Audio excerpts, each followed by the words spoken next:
안다. 내가 가짜인 거. 그래도 고맙다. 병원 침대에 누운 82살 노인이 제 손을 꼭 잡으며 했던 그 말. 저는 그 순간 평생 처음으로 진짜 눈물을 흘렸습니다. 500억짜리 땅을 빼앗으러 간 사기꾼이 있었죠. 그런데 그 사기꾼이 오히려 아버지를 얻게 될 줄 누가 알았겠습니까? 핏줄 하나 섞이지 않은 두 남자가 어떻게 진짜 부자가 되었는지, 그리고 어떻게 탐욕스러운 재벌을 무너뜨렸는지. 자, 지금부터 무슨 특별한 사연이 있었는지 지금 바로 시작해 보겠습니다. 저는 장태풍이라고 합니다. 43 먹은 사기꾼이죠. 전과가 5번이나 되고요. 원래는 연극 배우였어요. 하지만 연극으로는 밥을 못 먹으니까 결국 이 바닥으로 흘러들어왔습니다. 사기꾼이라고 하면 다들 나쁜 놈이라고 생각하시겠죠. 맞아요. 저도 제가 나쁜 놈인 거 알아요. 그런데 말입니다. 저한테도 사정이 있었습니다. 여동생이 하나 있거든요. 그 애가 심장이 안 좋아서 투석을 받아야 하는데 그 병원비가 장난이 아니에요. 매달 수백만 원씩 나가는데 제가 그걸 어떻게 정상적으로 벌겠습니까? 그래서 손에 물 묻히게 됐죠. 처음엔 작은 것부터 시작했어요. 보이스피싱 조직에서 현금 수거하는 일도 해봤고 보험 사기에 가담한 적도 있고요. 점점 수법이 교묘해지더니 어느 순간 저는 이 바닥에서 꽤 이름이 알려진 사기꾼이 돼 있었습니다. 그러던 어느 날이었어요. 민사라라는 여자한테서 연락이 왔습니다. 대형 건설 회장이라고 하더군요. 강남 한복판에 재개발 프로젝트를 진행 중인데 마지막 걸림돌이 하나 있다고 했어요. 바로 믿음 고물상이라는 곳이었죠. 300평짜리 땅인데요. 시가로 따지면 500억은 좋게 된다고 했습니다. 그 땅 주인이 82살 먹은 최만수라는 노인인데 인양반이 워낙 고집불통이라 어떤 조건을 제시해도 안 판다는 거예요. 민사라 회장이 저한테 제안을 했습니다. 장태풍 씨, 당신이 그 노인의 30년 전에 가출한 아들 행세를 해요. 그래서 그 노인 마음을 녹여서 땅 문서에 도장 받아오면 50억 줄게요. 50억이요? 제가 평생 벌어도 못 만질 돈이었죠. 여동생 병원비 걱정도 없어지고 저도 이 바닥에서 깨끗하게 손 털 수 있는 기회였습니다. 물론 찝찝한 구석이 있었어요. 82살 먹은 노인을 속이는 거잖아요. 그것도 땅까지 빼앗으려고 말이죠. 하지만 저는 그때 돈 앞에서 양심 따위는 접어둘 줄 아는 놈이었습니다. 아니, 양심이 있긴 했는지도 모르겠네요. 저는 민사라 회장이 건네준 자료를 꼼꼼히 살폈습니다. 최만수 노인의 과거, 가족관계, 습관, 말투까지 전부 파악했죠. 30년 전에 가출한 아들 이름은 최진호였는데요. 그 사람은 이미 15년 전에 미국에서 교통사고로 죽었다고 해요. 최 노인은 그 사실을 모르고 있었고요. 저는 최진호 행세를 하기로 했습니다. 어차피 30년이나 지났으니까 얼굴이 달라졌어도 의심받을 일은 없을 거라고 생각했죠. 연극배우 출신 아닙니까? 연기력 하나는 자신 있었거든요. 그렇게 저는 믿음 고물상을 찾아갔습니다.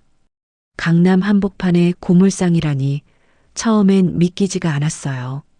주변은 온통 번쩍번쩍한 빌딩들인데 그 사이에 낡은 철 때문에 녹슨 간판이 덜렁 붙어 있는 거예요. 믿음 고물상이라고 쓰여 있었죠. 엄청 넓은 마당을 뒤로하고 한켠에 폐지랑 고철이 산더미처럼 쌓여 있었고요. 계세요? 하고 인기척을 내자 욕설이 쏟아졌습니다. 뭔 놈이야. 또 땅 팔라고 온 거면 꺼져. 목소리부터가 험악했어요. 저는 심호흡을 하고 연기를 시작했습니다. 아버지, 저 진호예요. 진호. 한참 동안 아무 소리가 안 나더니 철대문이 삐걱 열렸습니다. 거기에 82살 먹은 노인이 서 있었어요. 허리가 굽었고 얼굴에는 주름이 깊게 패여 있었죠. 하지만 눈빛만은 날카로웠습니다. 저를 위아래로 훑더니 코웃음을 쳤어요. 진호, 웃기고 있네. 내 아들은 30년 전에 나갔어. 지금 와서 뭔 낯짝으로 찾아와? 저는 준비한 대사를 읊었습니다. 미국에서 사업하다 망해서 돌아왔다.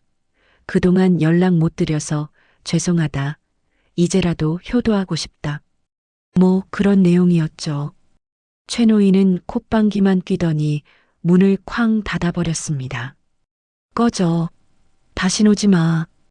예상했던 반응이었어요. 민사라 회장도 이 노인이 보통이 아니라고 했었거든요. 저는 포기하지 않았습니다. 다음 날도 갔고 그 다음 날도 갔어요. 매일 아침 고물상 앞에 가서 쓰레기 분류하는 걸 도왔습니다. 노인이 욕을 해도 그냥 웃으면서 일했죠. 이 미친놈이 또 왔어? 내가 경찰 부를 줄 알아. 아버지, 신고하셔도 돼요. 저는 안 갈 겁니다. 미친놈. 한 달이 지났어요. 최 노인은 여전히 저를 문전박대했지만 점점 욕의 강도가 약해지는 게 느껴졌습니다. 어느 날은 제가 비를 맞으며 폐지를 나르고 있었는데 노인이 처음으로 우산을 내밀더라고요. 감기 걸리면 골치 아프니까. 받아. 그게 처음이었어요. 노인이 저한테 베푼 첫 번째 호의였죠. 저는 그때부터 조금씩 최 노인의 마음속으로 파고들었습니다. 아침마다 밥을 해다 드렸고요. 고물상 청소도 제가 했어요. 노인이 허리가 안 좋아서 못하는 일들을 대신 해드렸죠. 야, 이건 재활용이고 이건 일반 쓰레기야. 헷갈리지 마. 최 노인이 처음으로 저한테 일을 가르쳐 주던 날이었어요. 고물 분류하는 법을 알려주더라고요.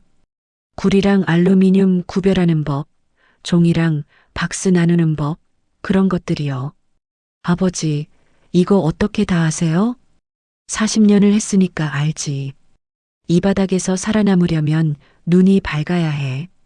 노인의 목소리에는 자부심이 묻어 있었습니다. 40년 동안 폐지를 주워 팔고 고철을 모아 팔아서 이 땅을 일궈냈다는 거죠. 처음엔 아무것도 없었대요. 그냥 빈터에 천막 하나 치고 시작했다고 하더군요. 그때 개척교회라는 데서 전 재산을 날렸어. 목사님이라는 작자가 기도하면 병 낫는다고 해서 마누라 병원비까지 다 갖다 바쳤지. 근데 그놈들이 돈만 챙기고 도망가 버렸어. 마누라는 치료도 못 받고 죽었고 노인이 과거 얘기를 처음으로 해주던 날이었어요. 저는 입을 다물고 들었습니다. 그래서 사람을 안 믿어. 특히 입에 발린 말하는 놈들. 다 사기꾼이야. 그 말을 듣는데 가슴이 뜨끔했죠. 저도 사기꾼이잖아요. 이 노인을 속이러 온 사기꾼 말입니다. 하지만 저는 거기서 멈추지 않았어요. 민사라 회장한테서 계속 독촉이 왔거든요. 장태풍 씨, 진도가 왜 이렇게 안 나가요? 그 노인네 빨리 꼬셔서 도장 받아요. 시간 없어요. 회장님, 조금만 더 기다리세요. 이 노인 쉽지 않습니다. 쉽지 않은 건 알아요. 그래서 당신한테 50억이나 주기로 한 거잖아요. 2달 안에 결과 못 내면 계약 파기할 거예요. 2달. 시간이 촉박했습니다. 저는 속도를 높이기로 했어요. 어느 날이었습니다. 저는 최 노인한테 목욕탕에 가자고 했어요. 아버지, 오랜만에 목욕이나 하시죠. 제가 등 밀어드릴게요. 목욕? 그건 혼자 가도 되는데. 혼자 가시면 등을 누가 밀어요? 제가 모시고 갈게요. 노인이 한참을 망설이더니 고개를 끄덕였습니다. 그렇게 우리는 동네 대중목욕탕에 갔어요. 탕에 들어가니까 노인의 몸이 보이더라고요. 등이 굽어 있었고 여기저기 흉터도 있었죠. 팔에는 멍자국도 있었고요. 아버지, 이 멍은 뭐예요? 아, 이거 폐지 나르다가 넘어져서. 저는 노인의 등을 밀기 시작했습니다. 때가 밀리더라고요. 쭈글쭈글한 피부 위로 40년 세월의 때가 밀려 나왔죠. 시원하네. 등 밀어주는 사람이 있으니까. 노인이 처음으로 편안한 표정을 짓더라고요. 그 순간 뭔가 묘한 감정이 밀려왔습니다. 이상하게 마음이 따뜻해지는 느낌이랄까요. 목욕을 마치고 나오는데 노인이 매점에서 우유를 2개 사더라고요. 마셔. 네. 목욕 끝나고 우유 안 마시면 뭘 마셔? 받아. 저는 그 우유를 받았어요. 바나나 맛 우유였죠. 어릴 때 고아원에서 가끔 나오던 그 우유 말이에요. 고맙습니다, 아버지. 그 말이 왜 그렇게 자연스럽게 나왔는지 모르겠어요. 원래는 연기였는데 그 순간만큼은 진심이었던 것 같습니다. 그날 밤이었어요. 저는 고물상 평상에 앉아서 하늘을 보고 있었습니다. 노인은 안채에서 뭔가를 하고 있었고요. 문득 창문 너머로 노인이 보이더라고요. 벽에 걸린 사진을 보면서 울고 있었어요. 아마 돌아가신 부인 사진이었겠죠. 저는 가슴이 먹먹해졌습니다. 이 노인이 얼마나 외로웠을까. 40년 동안 혼자서 이 고물상을 지키면서 죽은 아내 사진만 보며 살아왔을 거 아니에요. 아들은 30년 전에 나가버렸고 찾아오는 사람이라곤 땅 팔라는 사람들 뿐이고, 그런데 저도 결국 그 사람들이랑 다를 게 없잖아요. 땅 뺏으러 온 거니까. 양심이 찔리기 시작했습니다. 하지만 여동생 생각을 하면 멈출 수가 없었어요. 병원비는 계속 나가고 제가 손 떼면 그 애는 어떻게 되겠어요. 저는 마음을 다잡았습니다. 미안하지만 이건 어쩔 수 없는 거라고, 나도 살아야 하니까 그렇다고 스스로를 합리화했죠. 그러던 어느 날이었어요. 민사라 회장한테서 연락이 왔습니다. 장태풍 씨, 좋은 소식이에요. 그 노인 치매 초기래요. 네. 병원 기록 빼냈어요. 가끔 기억이 혼미해진다고 하더라고요. 이거 이용하면 되겠네요. 기억 흐릿할 때 도장 찍게 하면 되잖아요. 저는 그 말을 듣고 할 말을 잃었습니다. 치매 환자를 이용하라고요? 그건 사기도 아니고 범죄잖아요. 회장님, 그건 좀. 뭐가 좀이에요? 장태풍 씨 여동생 병원비 대주는 거 누군지 알죠? 내가 언제까지 배려할 것 같아요? 빨리 결과 가져와요. 전화가 끊겼습니다. 저는 손이 떨리더라고요. 민사라 회장이 제 여동생 병원비까지 손을 대고 있었던 거예요. 완전히 약점을 잡힌 거죠. 저는 선택의 기로에 서 있었습니다. 양심을 지킬 것인가 아니면 여동생을 위해 끝까지 갈 것인가. 결론부터 말하면 저는 비겁한 놈이었습니다. 여동생을 위해서라면 뭐든 할 수 있다고 생각했거든요. 저는 민사라 회장의 지시를 따르기로 했어요. 그런데 말입니다. 이상한 일이 있었어요. 어느 날 저녁이었죠. 저는 평소처럼 최노인 앞에서 신발을 벗고 있었는데 노인이 저를 빤히 쳐다보더라고요. 진호야. 네, 아버지. 신발 벗을 때 왼발부터 벗네. 네. 우리 진호는 오른발부터 벗었어. 심장이 철렁했습니다. 들킨 건가? 저는 애써 표정 관리를 하면서 대답했어요. 저도 모르게 습관이 바뀌었나 봐요. 오래 살다 보니까. 노인이 한참 저를 보더니 고개를 끄덕였습니다. 그래, 30년이면 습관도 바뀌지. 그렇게 넘어갔어요. 하지만 저는 불안했습니다. 노인이 눈치챈 건 아닐까? 아니겠지. 치매 초기라고 했으니까. 저는 계속 연기를 했습니다. 아침에 밥 차려드리고, 낮에는 고물 분류 도와드리고, 저녁에는 같이 텔레비전 보고, 그러다 보니 어느새 2달이 다 되어가고 있었어요. 민사라 회장의 독촉은 점점 심해졌습니다. 장태풍 씨, 이번 주 안에 결과 안 나오면 끝이에요. 알아서 하세요. 저는 결심했습니다. 오늘 밤 노인이 잠든 사이에 도장을 찍자고요. 책상 서랍에 딱 문서가 있는 걸 이미 확인해 뒀거든요.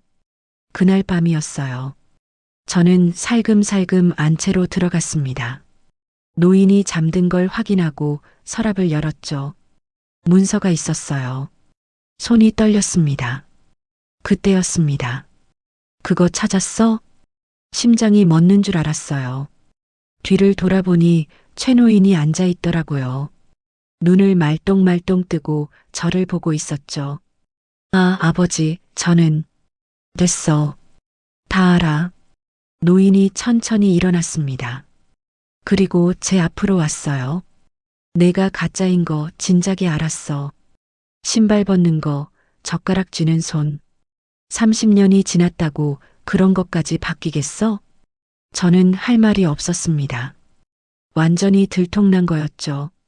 그런데 왜 안 쫓아냈냐고? 노인이 창밖을 바라보며 말했습니다. 내가 끓여준 김치찌개 냄새가 좋았어. 목욕탕에서 내 등 밀어주던 손이 따뜻했고 40년 만에 처음으로 누가 내 등을 밀어줬어. 그게 좋았어. 저는 그 말을 듣고 눈물이 났습니다. 이 노인은 처음부터 다 알고 있었던 거예요. 제가 가짜인 것도 땅 빼앗으러 온 것도. 그런데도 저를 내치지 않았어요. 그냥 외로워서, 사람의 온기가 그리워서. 아버지, 됐어. 가라. 네 할 일 해. 어차피 이 땅도 나 죽으면 물려받을 놈도 없어. 가져갈 놈이 가져가는 게 나아. 노인이 돌아 누웠습니다. 저는 문서를 손에 쥔 채 한참을 서 있었어요. 손이 떨렸습니다. 이걸 가져가면 50억이 생기고 여동생 병원비 걱정도 없어지고 저도 새 출발을 할 수 있어요. 하지만 발이 안 떨어지더라고요. 이 노인을 배신하고 가면 저는 평생 이 죄책감을 안고 살아야 할 것 같았습니다. 저는 문서를 서랍에 다시 넣었습니다. 그리고 방을 나왔어요. 다음 날 아침이었어요. 저는 민사라 회장한테 전화했습니다. 회장님, 저 이 일 못하겠습니다. 뭐라고요? 그 노인 속이는 거 못하겠어요. 계약 파기하죠. 장태풍 씨, 지금 뭔 소리 하는 거예요? 여동생 어떻게 될지 알아요? 제가 알아서 할게요. 더 이상 이 일엔 못 끼겠습니다. 전화를 끊었습니다. 손이 떨렸지만 마음은 오히려 편해졌어요. 처음으로 양심을 따른 선택을 한 거였죠. 하지만 민사라 회장은 만만한 사람이 아니었습니다. 그날 저녁이었어요. 저는 고물상에서 최 노인과 저녁을 먹고 있었습니다. 갑자기 밖에서 소란이 들렸어요. 뭐야? 나가보니 검은 옷 입은 남자들이 대여섯 명이나 서 있었습니다. 손에는 강목이랑 쇠파이프를 들고 있었고요. 장태풍 씨죠? 민 회장님이 인사하래요. 야, 너희 뭐.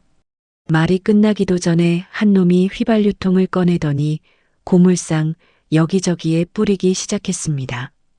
저는 그제야 상황을 파악했어요. 민사라 회장이 강제로 일을 끝내려는 거였죠. 야, 이 미친놈들아, 뭐 하는 거야? 회장님 말씀이 노인네 겁 좀 줘라 하셨어요. 불나면 도장 찍겠지. 한 놈이 라이터를 꺼냈습니다. 저는 달려들었지만 다른 놈들한테 붙잡혔어요. 그때 뒤에서 최 노인 목소리가 들렸습니다. 야, 이놈들아. 감히 누구 집에 와서 행패야. 노인이 빗자루를 들고 나왔어요. 하지만 82살 노인이 젊은 놈들한테 상대가 되겠습니까? 할아버지, 도장만 찍으면 다 끝나요. 어차피 얼마 안 남은 거 아니에요? 돈 받고 좋은 데 가서 사세요. 이 나쁜 놈들, 내 눈에 흙이 들어가기 전엔 절대 안 팔아. 한 놈이 라이터에 불을 붙였습니다. 휘발유에 불이 옮겨 붙자 순식간에 불길이 번졌어요. 아버지, 저는 붙잡고 있던 놈들을 뿌리치고 노인한테 달려갔습니다. 불길이 사방으로 번지고 있었어요. 폐지랑 종이박스에 불이 옮겨 붙으면서 연기가 자욱해졌죠. 아버지, 어디 계세요? 연기 때문에 앞이 안 보였어요. 기침이 터져 나왔고요. 그때 저 앞쪽에서 노인이 쓰러져 있는 게 보였습니다. 아버지, 저는 뛰어가서 노인을 안아들었어요. 무거웠지만 어떻게든 바깥으로 끌고 나왔습니다. 불길 속에서 빠져나오는 순간 저는 쓰러졌습니다. 팔에 화상을 입었고 연기를 많이 마셔서 숨이 안 쉬어졌거든요. 정신을 잃기 직전에 본 건 까맣게 타버린 고물상과 그 앞에 누워있는 최노인이었습니다. 눈을 떴을 때 저는 병원 침대에 누워 있었습니다. 온몸이 붕대로 감겨 있었고 옆 침대에는 최노인이 있었어요. 다행히 두 사람 다 목숨은 건졌다고 하더라고요. 깨어났어? 노인이 힘겹게 고개를 돌려 저를 봤습니다. 아버지, 괜찮으세요? 괜찮긴. 40년 모은 거 다 탔는데. 죄송해요. 저 때문에. 됐어. 노인이 손을 뻗더니 제 손을 잡았습니다. 주름진 손이었지만 따뜻했어요. 다 안다. 내가 가짜인 거. 그래도 고맙다. 네. 불길 속으로 뛰어들었잖아. 도망갈 수도 있었는데. 저는 그 말을 듣고 눈물이 났습니다. 맞아요. 도망갈 수 있었어요. 그냥 돌아서면 됐거든요. 하지만 그 순간 저는 도망치고 싶지 않았습니다. 아버지, 저는 사기꾼이에요. 땅 빼앗으러 온 나쁜 놈이라고요. 알아. 그래도 내가 밀어준 내 등은 진짜였어. 내가 끓여준 김치찌개도 진짜였고, 노인이 힘없이 웃었습니다. 사기꾼이면 어떠냐? 지금 내 옆에 있는 건 너인데. 저는 그 말을 듣고 펑펑 울었습니다. 태어나서 처음으로 진짜 아버지가 생긴 기분이었어요. 핏줄 하나 안 섞였는데 이 노인이 제 아버지 같았습니다. 병원에서 회복하는 동안 저는 결심했습니다. 민사라를 반드시 응징하겠다고요. 사기꾼 경력 15년이 헛되진 않았죠. 저는 민사라를 역으로 속이기로 했습니다. 저는 먼저 민사라 회장한테 연락했습니다. 회장님, 저 제안 하나 하겠습니다. 뭐예요? 아직 안 죽었어요? 노인이 마음을 바꿨어요. 화재 때문에 지쳤대요. 땅 팔겠다고 합니다. 민사라가 코웃음을 쳤습니다. 이제야 정신 차렸네. 얼마예요? 500억이요. 단 조건이 있어요. 저한테 수수료 100억 주세요. 50억은 너무 적어요. 100억? 미쳤어요? 아니면 말고요. 다른 건설사한테 팔면 되니까. 한참 침묵이 흐르더니 민사라가 대답했습니다. 좋아요. 100억 줄게요. 대신 이번 주 안에 계약해요. 저는 웃었습니다. 물렸어요. 계약 당일이었습니다. 민사라 회장이 변호사랑 같이 왔더라고요. 최노인도 휠체어에 앉아서 나왔고요. 계약서가 준비됐습니다. 300평짜리 땅을 500억에 매도한다는 내용이었죠. 민사라가 흡족한 표정으로 계약서를 살폈습니다. 자, 어르신. 여기 도장 찍으시면 돼요. 최노인이 천천히 도장을 꺼냈습니다. 그리고 계약서에 도장을 찍었죠. 됐어요. 드디어. 민사라가 환호했습니다. 하지만 그녀는 몰랐죠. 이게 덫이라는 걸. 계약이 끝나고 일주일 뒤 착공식이 열렸습니다. 민사라는 굴착기 부대까지 동원해서 고물상 자리에 첫 삽을 뜨려고 했죠. 그런데 말입니다. 굴착기가 고물상 입구에서 멈춰버렸어요. 뭐야? 왜 안 들어가? 회장님, 입구 땅이 다른 사람 소유래요. 뭐라고? 민사라가 서류를 확인했습니다. 그리고 얼굴이 새하얗게 질렸죠. 저는 그 모습을 보면서 웃었습니다. 제가 설계한 함정이 제대로 작동한 거예요. 사실은 이랬습니다. 300평 땅 중에서 안쪽 280평만 민사라한테 팔았어요. 도로와 접한 입구 쪽 20평은 제가 따로 빼돌렸죠. 폭 1m에 길이 60m짜리 좁고 긴 땅이었는데요. 이게 유일한 진입로였거든요. 그 20평짜리 땅을 저는 장학재단에 기부해버렸습니다. 종교부지 이력이 있어서 강제 수용도 안 되고요. 재단을 통해 영구적인 통행료가 발생하게 만들었죠. 그 통행료는 독거노인들을 위해 쓰이게 해뒀고요. 민사라가 산 건 진입로가 없는 땅이었어요. 건축용어로 맹지라고 하는 거죠. 500억을 주고 맹지를 산 겁니다. 이게 무슨... 민사라가 거품을 물었습니다. 장태풍? 너 이 자식? 회장님, 사기는 제 전문이거든요. 저는 그녀 앞에서 인사했습니다. 저한테 당하신 기분 어떠세요? 민사라가 달려들려고 했지만 그때 경찰차 사이렌이 울렸습니다. 방화교사 혐의로 체포하러 온 거였죠. 저는 미리 증거를 다 모아서 경찰에 넘겼거든요. 민사라 회장님, 방화교사 혐의로 체포합니다. 민사라가 끌려가면서 소리쳤습니다. 장태풍? 너 두고 봐. 절대 아니죠. 저는 손을 흔들었습니다. 안녕히 가세요, 회장님. 그렇게 500억 전쟁은 끝났습니다. 시간이 흐른 뒤 저와 최 노인은 법적인 절차를 밟았습니다. 입양 신고를 한 거예요. 서류상으로도 진짜 부자가 된 거죠. 고물상은 불에 타서 재건축해야 했는데요. 민사라한테 받은 돈이 있잖아요. 그걸로 새 건물을 지었어요. 작지만 깔끔한 고물상이 다시 세워졌죠. 어느 날 오후였습니다. 저와 최 노인은 새로 지은 고물상 평상에 앉아서 쉬고 있었어요. 해가 지는 하늘이 붉게 물들어 있었죠. 아버지, 등 밀러 가시죠. 또? 네, 이번엔 제가 아주 껍질까지 싹 벗겨드릴게요. 최 노인이 피식 웃었습니다. 이놈아, 껍질 벗기면 뭐가 남아. 살만 남죠 뭐. 우리는 함께 웃었습니다. 핏줄 하나 안 섞인 부자가 그렇게 웃고 있었어요.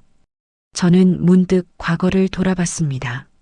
사기꾼으로 살면서 수많은 사람을 속였죠. 돈이 목적이었고 양심 따위는 신경도 안 썼어요.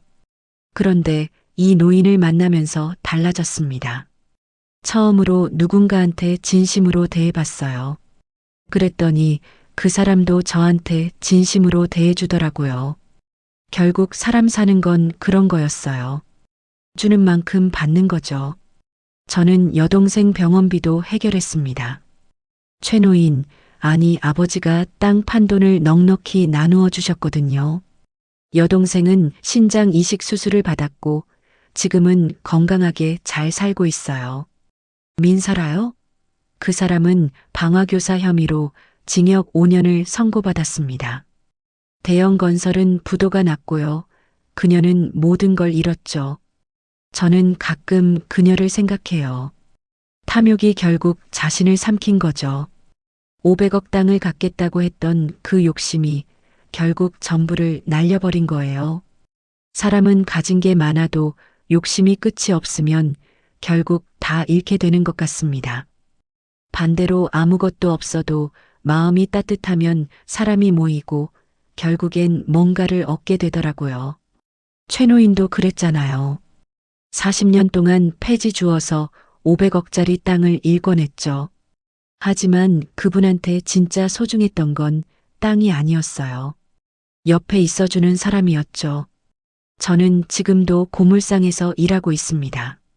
폐지 분류하고 고철 나르고 가끔 동네 어르신들 말벗도 해드리고요. 돈은 많이 못 벌지만 마음은 편해요. 아버지는 올해 83이 되셨습니다. 여전히 고집불통이시고 욕도 잘하시죠. 하지만 저한테는 세상에서 제일 좋은 아버지예요. 가끔 사람들이 물어봐요. 가짜 아들이었는데 어떻게 진짜 아버지가 됐냐고요. 저는 이렇게 대답해요. 핏줄이 가족을 만드는 게 아니라 마음이 가족을 만드는 거라고요. 함께 밥 먹고, 함께 웃고, 힘들 때 옆에 있어주는 거. 그게 가족이라고요. 아버지가 저한테 해주셨던 말이 있어요. 내 등대기 밀어준 놈은 내 놈이 처음이다. 사기꾼이면 어떠냐. 지금 내 옆에 있는 건 넌데. 저는 그 말을 평생 잊지 못할 것 같습니다. 사기꾼이었던 제가 처음으로 인간다운 대접을 받았던 순간이니까요. 여러분도 혹시 주변에 외로운 사람이 있으면 한번 손 내밀어 보세요. 밥 한 끼 같이 먹자고 하는 것도 좋고요. 그냥 옆에 앉아서 얘기 들어주는 것도 좋아요. 그 작은 관심이 누군가한테는 평생 잊지 못할 선물이 될 수도 있거든요. 오늘 이야기 어떠셨어요? 혹시 여러분도 처음엔 별거 아닌 것 같았는데 나중에 보물이 됐던 경험 있으신가요? 아니면 지금 손에 쥔 게 별거 아닌 것 같아서 속상하신 분 계신가요? 저처럼 사기꾼이었던 놈도 결국엔 가족을 얻었습니다. 세상 일은 정말 모르는 거예요. 오늘 껍데기처럼 보이는 게 내일 금덩이가 될 수도 있으니까요. 여러분의 황금 고물상은 무엇인가요? 댓글로 나눠주시면 함께 응원하겠습니다. 오늘도 끝까지 함께 해주셔서 감사합니다. 다음 이야기에서 또 뵐게요.